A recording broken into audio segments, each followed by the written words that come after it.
Most of us know that the last 30 years or so has seen what some have called worship wars in the church. How are the people of God to worship? Traditionalists sometimes claim God can only truly be worshiped by the music of an organ and choirs wearing robes. Others insist that God wants to be worshiped in any way that we choose, including electric guitars, drums, and worship bands. What Paul has to say about worship in Romans 12:1 is much broader in its significance than these so-called worship wars. But as we will see, I think what he has to say here does have some relevance to that question of what we might call the worship service. But let's set the broader context first. Paul here is talking about our very lives, day in, day out, as ways of worshiping God. The worship of God in everyday life is what Paul is calling upon us as his people to be engaged in here. Worship that honors God in the decisions we make day in, day out. Worship of God as we do our jobs, as we engage in conversations with neighbors, as we enjoy ourselves in various entertainment contexts. Whatever we are doing, Paul says, needs to be done in such a way that we are offering worship to God throughout. We mentioned that the word Paul uses here to describe worship is a very tricky one in Greek. It's the word logikos. Logikos can mean spiritual. Some versions translate that way, which makes good sense. Worship should be spirit-filled, spirit-led. It should be a worship that's spiritual in terms of engaging the inner person. So spiritual worship would make good sense as a translation here.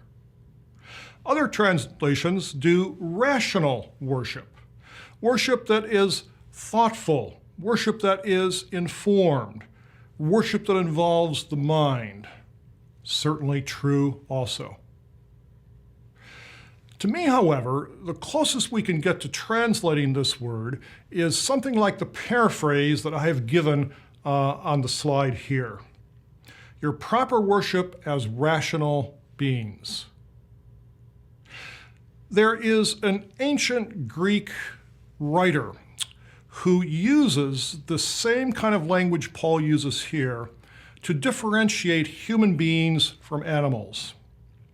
That Greek writer talks about how certain animals have a certain kind of voice or way of relating to God.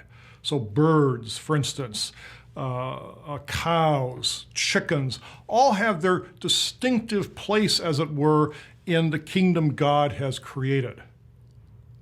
But this author goes on to talk about humans having the distinct privilege of being given minds to think, to recognize who God is, to think well about God.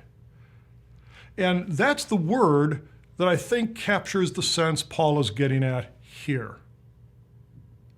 What he wants to say is that our worship should be the worship that comes from beings who have been given by God the capacity to understand him and his purposes. As we read the theology of Romans 1 through 11, then, for instance, our minds should be informed by the reality of God, who he is, what he has done, the significance of Christ, our salvation, all of these themes. And it's that knowledge that should inform our worship. We are humans who are to worship God with our informed minds, not just with our hearts and spirits. Let's bring this back finally then to the so-called worship wars. If this is the kind of worship God asks of us as his people, then it seems to me that God is not so concerned about whether a guitar or an organ is being used in our church service. What he is concerned about is whatever words we are singing to those instruments have meaning, convey truth about God and his word, so that our worship is not a matter of an emotional high, Our worship springs from a full and true consideration of truth about God that leads us and motivates us to offer the kind of worship to God that he expects from his people.